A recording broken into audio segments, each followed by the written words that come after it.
Assalamualaikum warahmatullahi wabarakatuh dan salam sejahtera. Pada kesempatan ini, saya akan mempresentasikan mengenai tugas review materi pembelajaran pekan ketiga mata kuliah antropologi. Tetapi sebelum itu, perkenalkan nama saya Regina Damita Airin Rumpak dari Prodi Ilmu Komunikasi kelas M. Pada bagian yang pertama, saya akan memaparkan ringkasan materi kuliah dan penjabaran konsep. Materi pada video pembelajaran hari ini membahas mengenai unsur-unsur kebudayaan, yang mana menurut Kue Janingrat ada 7 unsur kebudayaan yang sangat penting dalam membentuk budaya. Antara lain, yang pertama yaitu unsur bahasa. Unsur bahasa menjadi unsur yang sangat penting karena sebagai alat komunikasi utama. Dengan bahasa ini, setiap masyarakat bisa saling memahami dengan jelas mengenai budaya-budaya yang ada, di mana bahasa-bahasa yang beragam di setiap daerah bisa menjadi identitas budaya dan masyarakat pada daerah tersebut. Adapun jenis-jenis bahasa yaitu bahasa ibu atau daerah, bahasa nasional, bahasa keagamaan, dan bahasa isyarat. Lalu unsur yang kedua yaitu sistem teknologi. Pada unsur ini, pengetahuan manusia terus berkembang tidak hanya dalam menggunakan alat, tetapi juga mengalami perkembangan pengetahuan mengenai berbagai teknik untuk memecahkan masalah dalam kehidupannya, seperti bertahan hidup dan beradaptasi dengan perubahan. Di mana teknologi yang berkembang itu tidak hanya dari segi alat saja, tetapi juga dalam aspek transportasi, informasi, dan komunikasi, media, energi, teknologi bangunan, serta manufaktur dan produksi. Lalu unsur yang ketiga yaitu sistem ekonomi. Unsur sistem ekonomi menunjukkan bagaimana cara masyarakat memenuhi kebutuhan hidup, seperti bagaimana cara masyarakat mendapatkan makanan, pakaian, dan kebutuhan lainnya dengan mengelola kekayaan dan sumber daya yang ada melalui kegiatan pertanian, perdagangan, ataupun industri. Adapun banyak berbagai jenis sistem ekonomi, yaitu sistem ekonomi pasar bebas, ekonomi terencana, ekonomi tradisional, ekonomi Islam, ekonomi feodal, dan ekonomi subsisten. Lalu unsur yang keempat yaitu organisasi sosial. Unsur ini mengatur kehidupan sosial dan pola hubungan antar individu dan juga kelompok, di mana unsur ini berupa sistem kekerabatan untuk memahami bagaimana manusia membentuk masyarakat melalui berbagai kelompok sosial. Dalam unsur ini juga, setiap manusia memiliki peran tertentu yang harus dijalankan demi kelangsungan hidup masyarakat. Lalu unsur yang kelima yaitu sistem pengetahuan, di mana unsur ini mencakup mengenai aturan adat, hukum, dan norma dalam setiap kehidupan sosial dan juga budaya yang berkembang dalam masyarakat. Sistem pengetahuan ini bertujuan agar tercipta keharmonisan dan keteraturan pada setiap budaya, serta agar bisa memelihara budaya-budaya itu. Lalu unsur yang keenam yaitu religi. Unsur ini berkaitan dengan kepercayaan yang dianggap sebagai kebudayaan yang tidak bisa dipisahkan dengan masyarakat.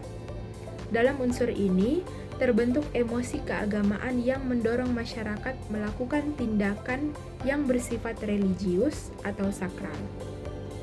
Dari unsur keagamaan ini juga membentuk moralitas suatu masyarakat.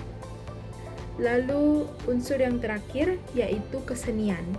Unsur ini berkaitan dengan manusia dan kebudayaannya yang ada pada setiap daerah yang ditunjukkan dalam bentuk kesenian, baik itu melalui seni tari, musik, seni rupa, dan seni-seni lainnya. Kemudian, saya akan menjelaskan mengenai contoh atau studi kasus dalam realitas sehari-hari, pengalaman pribadi, atau fenomena sosial budaya yang berkaitan dengan unsur-unsur budaya. Yang pertama, unsur bahasa.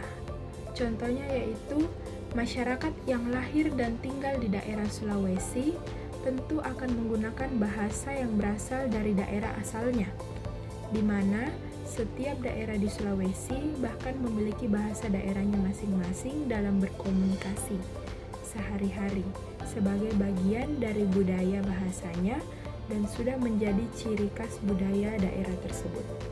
Lalu yang kedua dari unsur sistem teknologi, contohnya yaitu berupa perkembangan alat yang digunakan. Misalnya, dulu pada saat ingin menumbuk padi, masih menggunakan alat tradisional seperti lesung karena sudah menjadi budaya dan cara hidup masyarakat. Namun, karena perkembangan, akhirnya muncul mesin penggilingan modern. Lalu yang ketiga yaitu unsur sistem ekonomi. Contohnya, pada beberapa daerah, dengan melalui hasil panen atau pasar lokal, bisa mendapatkan bahan-bahan seperti beras, sayuran, dan rempah-rempah. Dan hal ini bisa mendukung perekonomian di daerah tersebut. Selain itu, sistem ekonomi yang sudah membudaya yaitu sistem barter, di mana sesama masyarakat saling membantu dengan bahan atau tenaga sebagai bentuk timbal balik. Lalu yang keempat yaitu unsur organisasi sosial.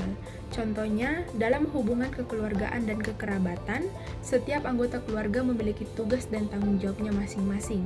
Misalnya ayah sebagai kepala keluarga, ibu sebagai ibu rumah tangga, dan anak juga harus menjalani tugasnya sebagai anak.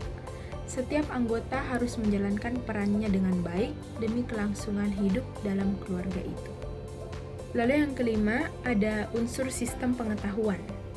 Contohnya yaitu, misalnya pengetahuan mengenai musim tanam yang diwariskan secara turun-temurun kepada para petani agar bisa bercocok tanam secara tepat waktu.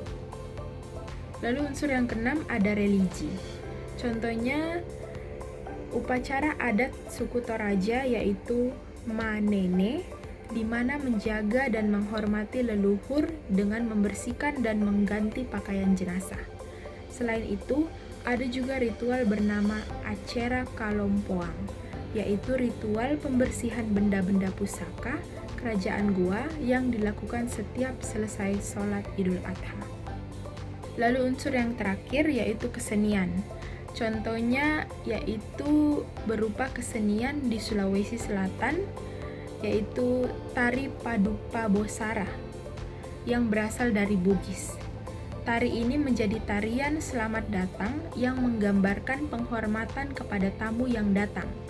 Tari ini tentu menjadi identitas masyarakat khususnya pada daerah Bugis. Ada pula kesenian alat musik yang bernama musik bia yang berasal dari Minahasa, yaitu sebuah kerang besar yang ditiup dan biasanya digunakan dalam berbagai acara seni. Menurut saya, kelebihan dari materi pembelajaran hari ini yaitu pemaparan mengenai unsur-unsur budaya yang sudah jelas dan lengkap, serta bisa dipahami dengan baik, di mana pada pertemuan sebelumnya hanya disinggung sedikit, tapi pada pekan ini dijelaskan dengan lengkap. Adapun materi yang dibawakan juga memberikan pemahaman yang lebih mendalam mengenai antropologi dan hal-hal yang mendasari kebudayaan di dalamnya. Untuk keterbatasan materi pada hari ini, yaitu pemaparan akan teori-teori dan sejarah mengenai unsur-unsur budaya ini yang menurut saya masih belum terlalu jelas. Selain itu, yang menjadi keterbatasan adalah karena faktor pembelajaran tidak berlangsung tatap muka dan tidak ada pertemuan online lewat Zoom, sehingga ada beberapa pertanyaan mengenai materi ini yang terbatas untuk ditanyakan. Selain itu, ada pula relevansi materi, yaitu topik mengenai unsur-unsur budaya ini sangat mudah dan banyak ditemukan dalam kehidupan sehari-hari dan bisa langsung dikaitkan. Kesimpulan saya mengenai materi hari ini, bahwa untuk memahami kebudayaan dalam masyarakat, ada unsur-unsur budaya yang harus diperhatikan. Dan saya sudah mulai memiliki pemahaman akan hal itu dengan materi hari ini. Sedikit refleksi yang bisa saya berikan, yaitu mengenai pemberian tugas dan implikasinya dalam kehidupan saya, yaitu saya bisa menjadi lebih memahami materi dengan baik, sesuai dengan bahasa saya sendiri dan pemahaman yang saya dapatkan. Tidak hanya itu, saya juga menjadi lebih terarah untuk terus mencari tahu dan terus membaca agar bisa mengetahui lebih banyak akan materi unsur-unsur budaya ini. Demikian pemaparan saya mengenai review pembelajaran pekan ketiga mata kuliah antropologi. Mohon maaf apabila ada kesalahan dalam pemaparan saya, dan terima kasih atas perhatiannya.